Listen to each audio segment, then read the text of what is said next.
ബി.ജെ.പിയുടെ സംസ്ഥാന അധ്യക്ഷനായിരുന്ന പി.എസ്. ശ്രീധരൻപിള്ള, അദ്ദേഹം പ്രമുഖ അഭിഭാഷകൻ കൂടിയാണ്. അദ്ദേഹത്തിൻ്റെ പുതിയ പുസ്തകം പുറത്തു വരുന്നു. പുസ്തകത്തിൻ്റെ തലക്കെട്ട് ഇങ്ങനെയാണ്: ശബരിമല സമരവും സുവർണ അവസര വിധിയും എന്നാണ്. സുവർണാവസരം എന്ന വാക്ക് കേരളത്തിൽ ഇത്ര വലിയ ചർച്ചാ വിഷയമാക്കിയ ആളുകൂടിയാണ് പി.എസ്. ശ്രീധരൻപിള്ള.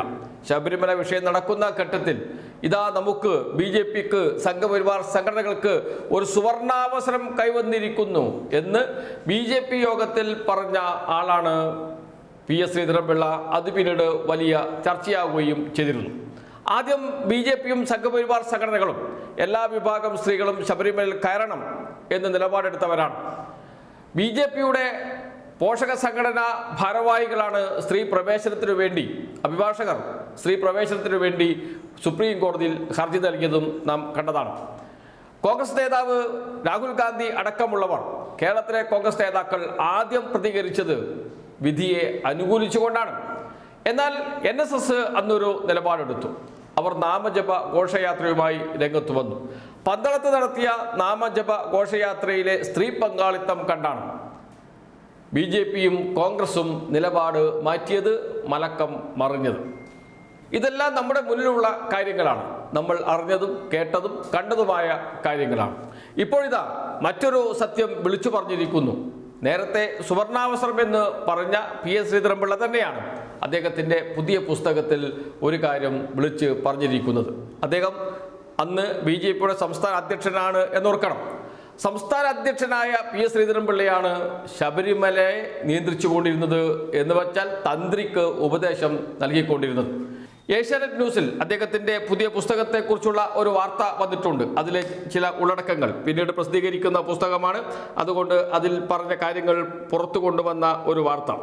അതിൽ പറയുന്നത് ഇങ്ങനെയാണ്: ശബരിമല സമരവും സുവർണ അവസര വിധിയും എന്ന പുസ്തകത്തിലാണ് പി.എസ്. ശ്രീധരൻപിള്ള തുറന്ന പറച്ചിൽ നടത്തിയിരിക്കുന്നത്.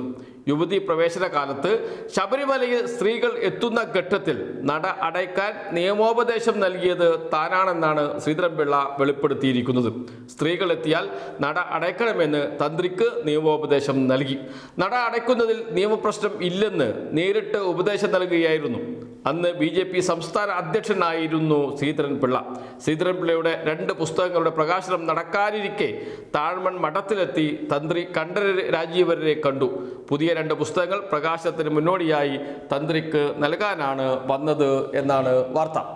അപ്പോൾ ശബരിമല തന്ത്രിയെ ആരാണ് നിയന്ത്രിക്കുന്നത്?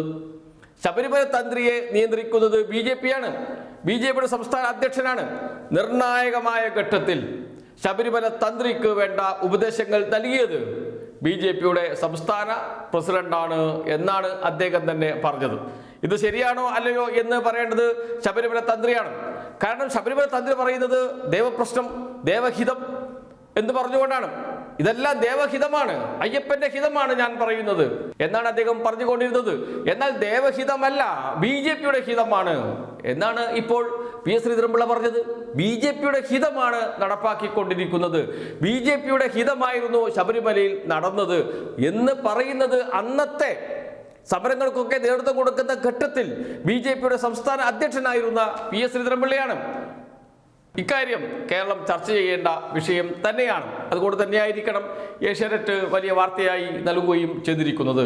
കാര്യം ഇത്രയേ ഉള്ളൂ: ശബരിമല തന്ത്രിയെ നിയന്ത്രിക്കുന്നത് സംഘപരിവാറാണ്. ആ സംഘപരിവാറിന്റെ ഹിതമനുസരിച്ചാണ് ശബരിമലയിൽ തന്ത്രി പ്രവർത്തിക്കുന്നത്. അയ്യപ്പന്റെ ഹിതമല്ല തന്ത്രി നടപ്പാക്കുന്നത് എന്നോർക്കണം. അക്കാര്യമാണ് തുറന്നു പറഞ്ഞത് ഇപ്പോൾ പി.എസ്. ശ്രീധരൻപിള്ള.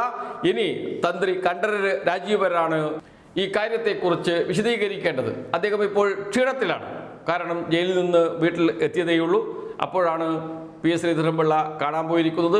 അദ്ദേഹം ചിലപ്പോൾ പുസ്തകം വായിച്ചിട്ടുണ്ടാകാനിടയില്ല. വായിച്ച ശേഷം മെല്ലെ പ്രതികരിച്ചാൽ മതിയാകും. ഒരു കാര്യം ഉറപ്പിച്ചു പറയാം: ശബരിമലയിൽ ആരുടെ ഹിതമാണ് നടപ്പാക്കുന്നത്? തന്ത്രി പറയുന്നത് ദേവഹിതമാണ്, അയ്യപ്പഹിതമാണ് എന്നാണ്.